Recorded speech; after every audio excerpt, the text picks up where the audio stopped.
before we do a deep dive on the fundamental principles of AR design, I want to give you a quick recap of what's new in ARCore this year. Specifically 5 things: scene viewer, improvements to cloud anchors, improvements to augmented images, augmented faces, and a new set of lighting APIs that we call environmental HDR. Let's take a look at each of these in detail.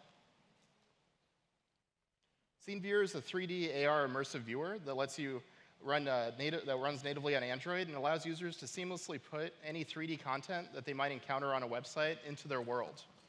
Here we see an example of how NASA is able to quickly let users place a Mars rover in their living room just by hosting the GLTF file on their website. And developers and designers don't have to worry about all of the subtle details of AR object manipulation because you get all of this functionality for free. Next up, cloud anchors. Cloud anchors enable developers to create multiplayer and social AR experiences. Technology at times can be a bit isolating, but that changes when you're designing applications in AR thanks to cloud anchors. Users aren't just engaged with the world around them, but they can be more engaged with the people around them as well.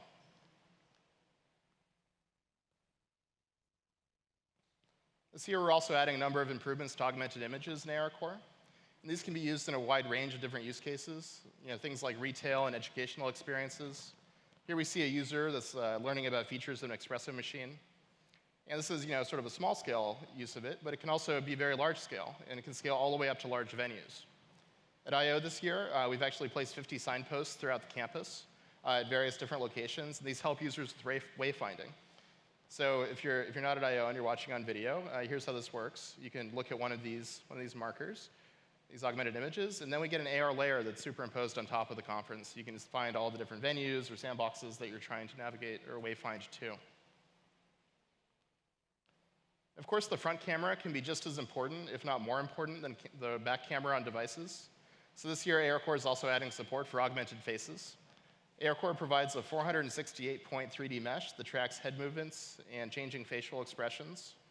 And we use machine learning to do all of this without requiring a depth sensor or any special hardware on the device. And this works with existing phones out in the market.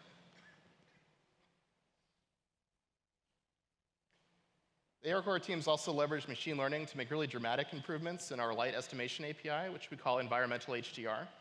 Here's a quick example. I'll start by placing a rocket out in the scene, starting with no light source, but then I'll just add a quick directional light source. And this is how AR has previously worked. It's not particularly well lit. But now we can actually add ambient spherical harmonics, a cube map. We'll turn the cube map on. And then finally, environmental HDR. And working together, these lighting APIs actually make the shadows and lighting considerably more realistic. Here's the final stage here as we turn on environmental HDR. It takes it a bit of a moment to understand the scene. You can see that kind of start to lock in. And then as you move around, you get really realistic lighting, reflections, and shadows on the objects. Here's another example with environmental HDR. This time it's just being turned on and off. The mannequin on the left is in AR, and the one on the right is real. Well, not actually real, it's still a mannequin, but you get the idea. And you can see really dramatic change as environmental HDR is being turned on. And then finally, here's one more example. In this case, the light source is actually moving, and you can see the system actually adapt in real time and start to change the virtual light source in response to the change in the real light source. The team's really made significant jumps this year in the fidelity, realism, and immersion that AR apps can provide to users. But as great as these new technologies are, it's equally important that your AR app is also really well designed. Khushboo, Germain, and Eugene are from the ARCore UX design team, and they'll get you up to speed on the fundamentals of AR interface design.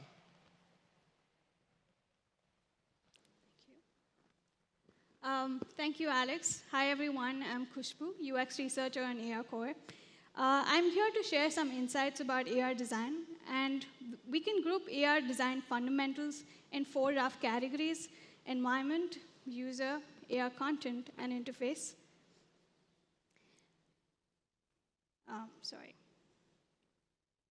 So first, let's talk about environment. In AR, we define environment as physical environment as well as augmented environment. Physical environment is a real world inhabited by our users. It could be indoors, as you see, or outdoors. So the first step to designing an AR experience is to define where user will be using your app, and then accordingly select the environment upfront. And we recommend that once you are defining the environment up front, help users identify what could be the ideal conditions for using your app in their environment or space. An augmented environment, a virtual environment rendered by ARCore by integrated virtual content with the real world.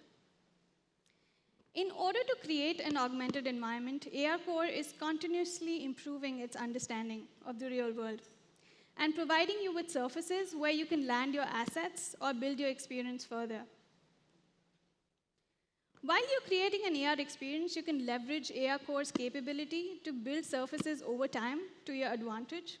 For example, as you see on the screen, here Frog is jumping from one surface to another and encouraging users to explore the space.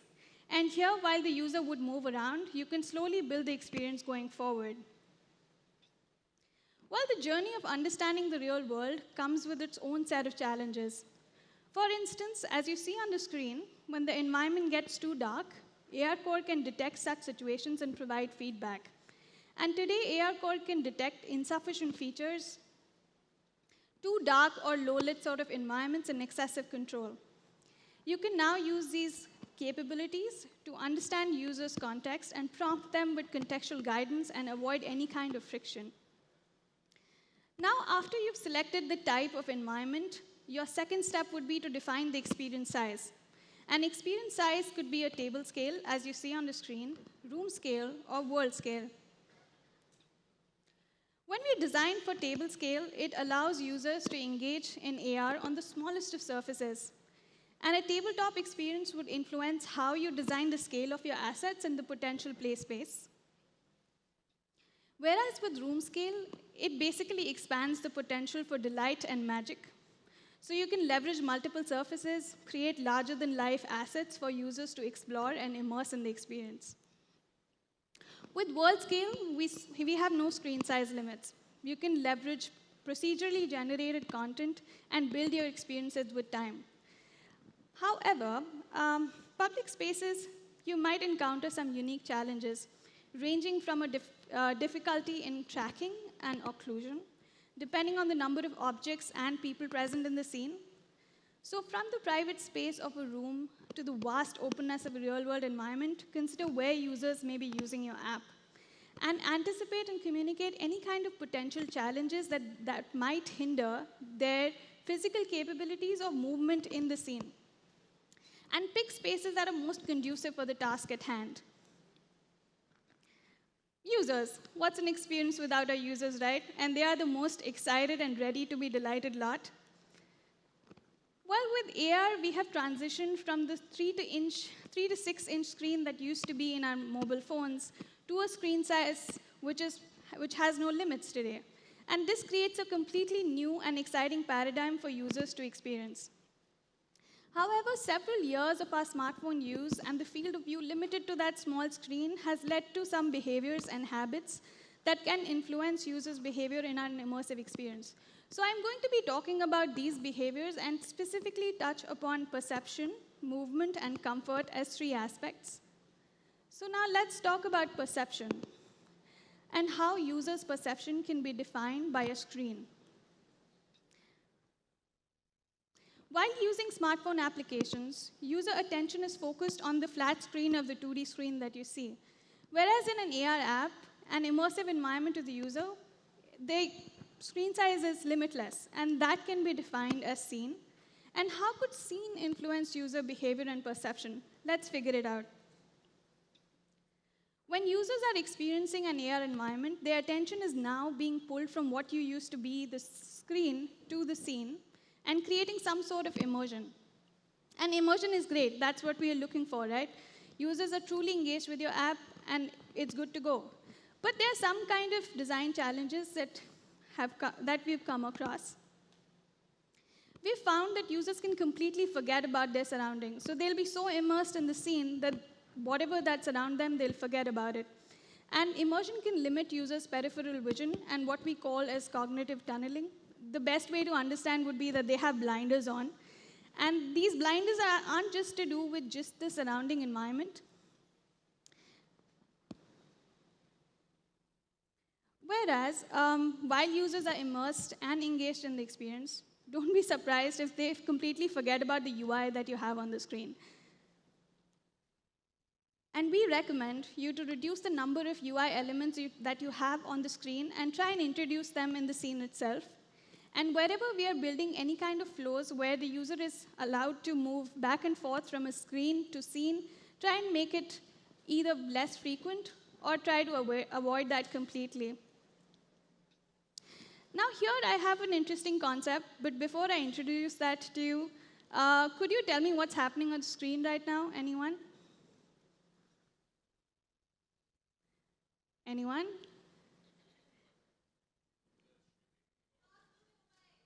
OK, so yes, our little pet is being reduced in size. But what's happening here is that one on the left is reducing in the size, and on the right is translating in the scene. So what we've observed is that there's an altered perception in terms of depth, distance, and scale. And this is one of the common behaviors that our users encounter when they are experiencing an AR app. Once they are translating an object in the scene, they tend to perceive it as a change in size. And one way to solve this possible challenge is to encourage user movement so that users can correctly interpret the interaction that you're building in. Now we talked about perception, let's talk about movement. Mobile AR is inherently an environmental medium that invites movement and motion from the user. And coming back to smartphones again, as I was talking about it, smartphones have a strong impact on user behavior, and it most evidently can be seen in movement. And if you look around, we feel that we are so immersed in our smartphones that we've developed some sort of an inertia. So if we are stuck in a place, we're just stuck in a place and we wouldn't move around until there's a major reason to change that. And many of our users have never experienced a 360-degree environment. They're still learning to comprehend the ability to use their spaces as an expansive play space. Here, from an engagement standpoint, they are not only engaging with your experience, but now they're actors in your experience as well. And you could use movement as an input for the experience that you're building, and I'll be talking about that going forward. So now they're stuck at a situation or at a pose. How do you encourage them to move? And one approach that we have here is to leverage any kind of off-screen indicators that can encourage users to flow with them. And once users start moving, it'll be hard for you to figure out what direction they're going to move in. So it'll be good for you to guide the users about the kind and the range of movement that you intend for your app, and by creating a clear directional path, as you see in the visual here. Another approach to make user movement as an input to your gameplay could be that you could leverage users' curiosity by placing objects that are partially occluded to encourage them to move. And it also gives them more agency to start exploring the space. And while we're talking about movement, I'm sure you must be thinking if it is critical to your experience or not. Is it really necessary? So one thing that we can keep in mind is trying to figure out what are you going to use movement for. Is it going to be an input to your experience, or is it something that you're using to explore an object or play space for the user? So for instance, as you see the visual in the screen, here there's a bar graph. While you're creating a utility app experience, spinning the graph might just be easier instead of forcing the user to move around it. So be mindful of how you are using user movement while creating your app. And now that we've covered perception and movement, I'll be talking about safety and comfort, because that's crucial for an AR experience. We've observed sometimes AR experiences are built for long-duration gameplays, and holding your phone still for a really long time can be very, very tiring. And you can build your experience which can encourage either natural movement or try and build resting points in the play cycle. And when user wants to pause or, let's say, walk out of the scene, help them store the progress, not lose their data, and spare them any kind of effort that they're going to put in to reset everything when they return. Avoid making the user do anything which is physically demanding, uncomfortable, or abrupt. Avoid interactions that require the user to walk backward, like the way you see on the visual here, like pulling a slingshot sort of a thing. Remember we talked about the blinders behavior? Correctly planning for this behavior is even more important when our user is outdoors. For example, I'm sharing AR navigation with you that we are building right now. And if a user starts walking with the phone up, we try and give a subtle nudge to pay attention to their surroundings. And if they still continue to walk forward with their phone up, we insist a bit more with using a screen overlay that effectively prevents the user from continuing to use AR. So this is just one example that we have where you can optimize for user safety. Together, our role as creators is to make sure that our product is not only helpful, but also responsibly designed.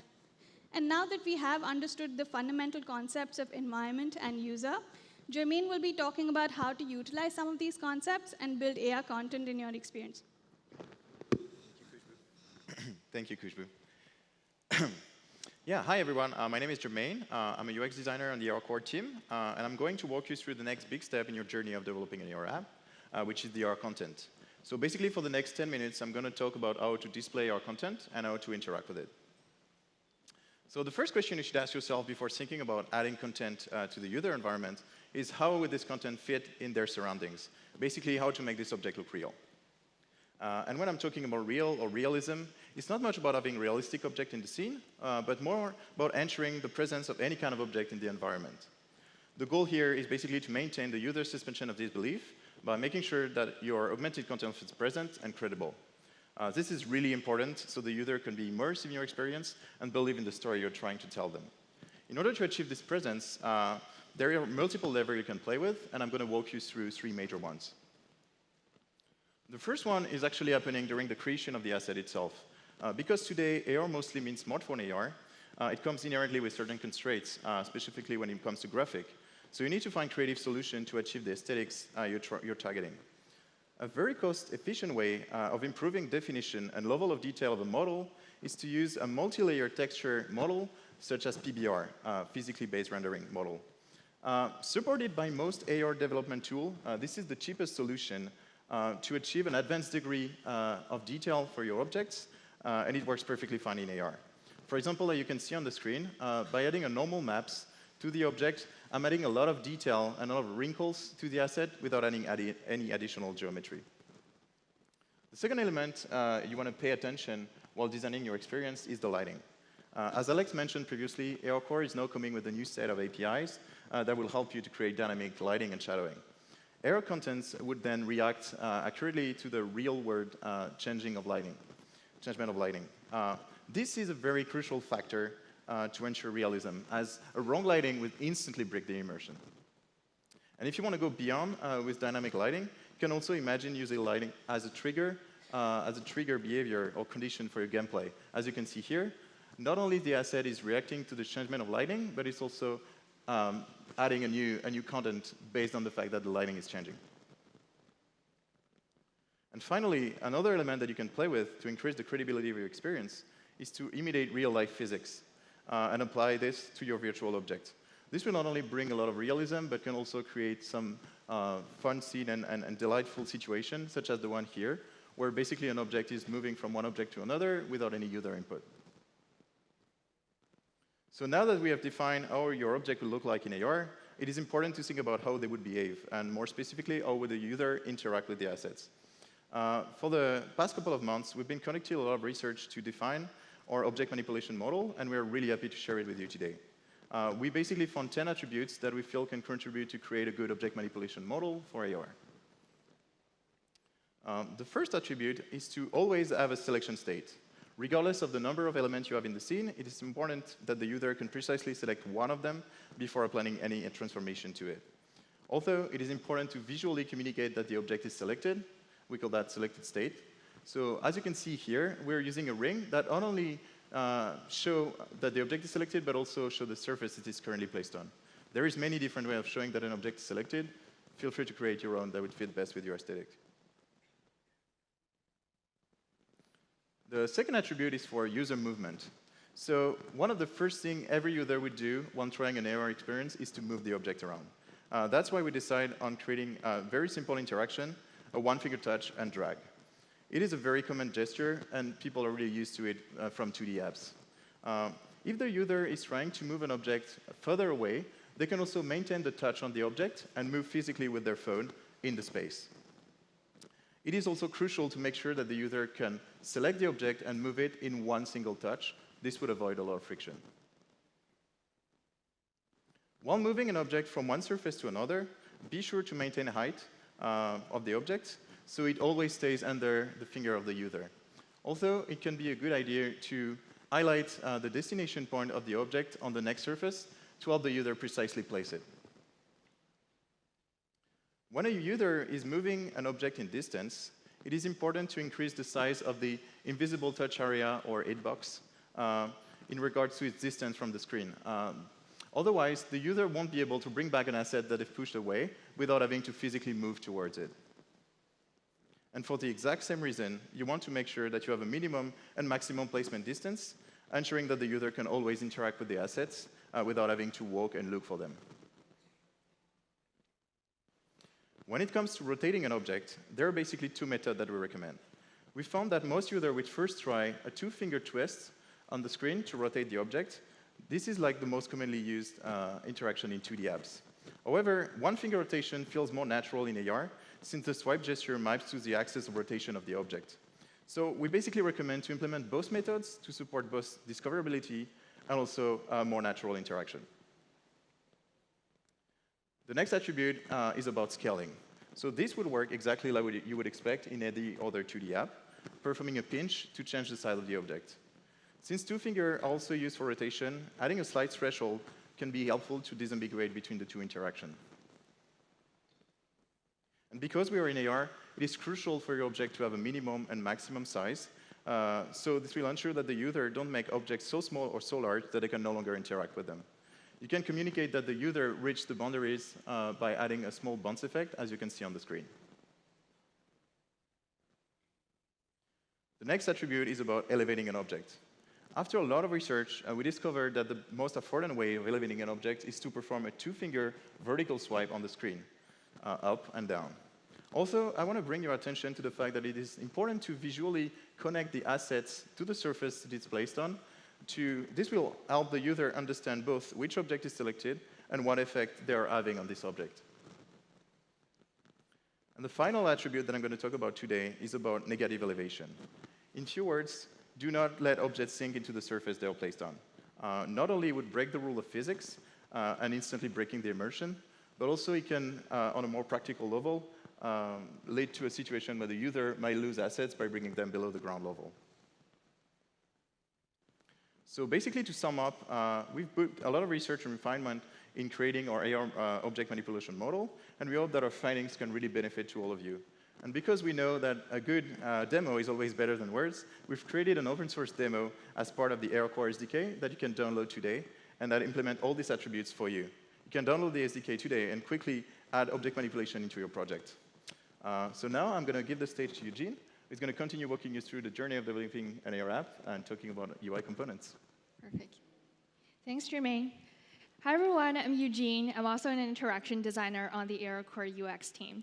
Today, I'll be introducing you to the last building block of designing for AR, being interface. Historically, every successful platform has introduced a set of UI widgets for developers to craft applications. And as AR is a nascent field itself, we are also exploring which set of UI components makes the most sense for volumetric applications. If you think about it, the interface is the viewport for AR that helps magically bridge the gap between users and the environment. The size of your phone screen is literally the size of a user's field of view. It also serves as a control panel for your users to magically manipulate AR content through gestures or UI widgets. And knowing that the interface accounts for both view and input, as creators, we want to create an interface that's engaging, intuitive, yet clean to not block users' view. And to start with, some familiar 2D screen UI patterns do carry over to AR, especially in initialization and settings controls. A lot of applications features a combination of 2D and AR modes. And in those apps, the journey of AR starts from the moment when a user taps on the Launch into AR Mode button. Google has now created a set of call-to-action icons for accessing AR with different intentions. The icon set features a consistent bracket frame metaphor, symbolizing launching into AR experiences, in the camera viewfinder. And we believe that using consistent UI icons across applications will greatly help acknowledge user entrance into AR. And as indicated in the iconography, AR experiences are heavily dependent on camera see-throughs. However, through research, we have found that majority of users, especially those who are not familiar with AR, will drop off during initialization stage when they're asked to give permission to their camera usage, which is simply not something that is required for most 2D applications. This means that most of the users don't even get to experience AR and have already left the experience without realizing it. Acknowledging that, we recommend you as creators to communicate the intent of camera usage explicitly before permission prompts to help give your users more context on why camera usage is necessitated for the experience you have built. And in cases where 2D screen UIs are present during runtime, like settings controls or 2D galleries, it is important for these UI components to feature responsiveness. The UI components should remain at the same location, but rotate in reaction to the device orientation to enhance for user comfort. And meanwhile, you don't want to interrupt the camera feed with a rotation animation. The feed itself will give you the visual feedback. Knowing that the real estate of your phone screen is really limited and precious, a great way to help make more room on your screen and with realism into the AR fabric is through leveraging more volumetric UI. UI components like icons, chips, and cards are translatable to annotate AR objects with different volume of information with nuanced and spatial behaviors. We would love to think of these behaviors as volumetric responsive design. Uniquely, AR annotations can vary their physical forms in reaction to user movement and interactions such as focus and select. To maintain legibility of information and add delight, we suggest you to define a minimum, default, and maximum target size for your annotations to be displayed at different movement range with varied amount of info. This rule also applies to different selection states to help inform context. When users are moving their devices between different annotations, you will want the one that's currently being on focus or that's currently being selected to be shown in its full size or form, whereas the other ones can optionally stay at a reduced form. On top of that, AR annotations can also rotate to preserve readability and deliver context. Like what you can see here on the left, having an annotation to always rotate to face the users can be overwhelming at times, especially when your users is constantly moving in their space or when there are multiple annotations in the scene at the same time.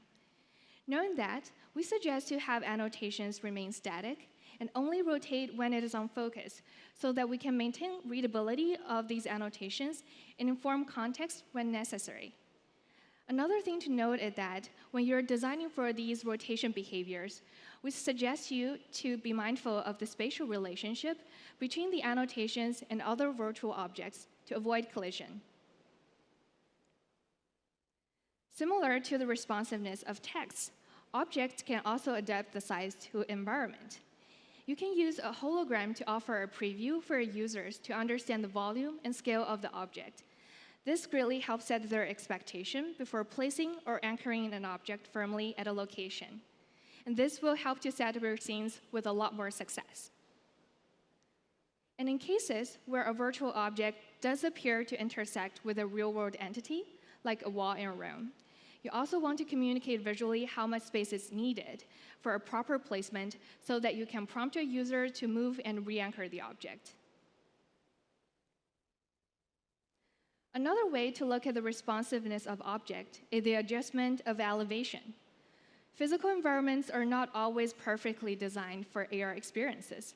For instance, let's say you're designing for a tabletop experience like a chess game, but your users simply don't have a table in their environment. What should we do? We suggest to just go ahead and create a virtual table that's generated based on your device orientation and the distance between the device and the detected surface. This gives your user flexibility to align the experience based on their eye level and optimize for ease of access and user comfort. And like Khushboo has mentioned earlier, when users are fully immersed in the AR story, most of the times we don't want to interrupt that. We have observed situations when users are freely exploring around in the AR experience and would occasionally approach their device closer to an object to simply test and see if there's a point of interest, which sometimes ends up in surface collision between the device screen and the surface of the virtual object, causing the virtual object to suddenly disappear from your AR experience. In order to inform your users that this is an unintended behavior, instead of triggering an interruptive warning notification, we suggest to handle it more elegantly. One way you can do it is to have and use a camera effect to subtly convey the idea that users are entering an unexpected territory, while still keep their attention in the scene. In 2D interface design, notifications sometimes show up in forms of pop-ups. In AR, we want to avoid its usage unless users intentionally choose to launch them. The ones that are showing up out of blue can easily take over the viewport and instantly breaks realism by shifting your user's mental model from the scene back to a screen-based browsing experience.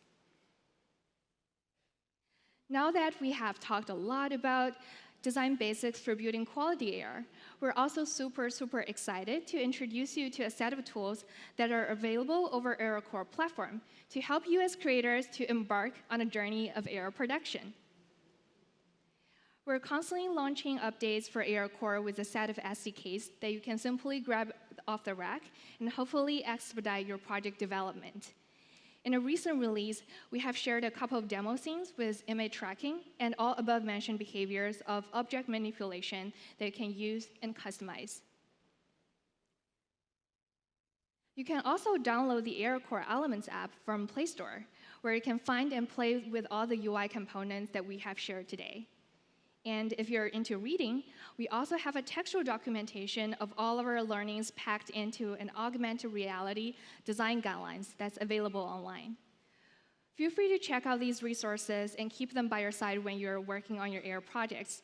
And as AR is peeking over its horizon, we'd love to see more inspiration spawned from your project, and hopefully we'll be able to see more lessons learned and questions raised about AR.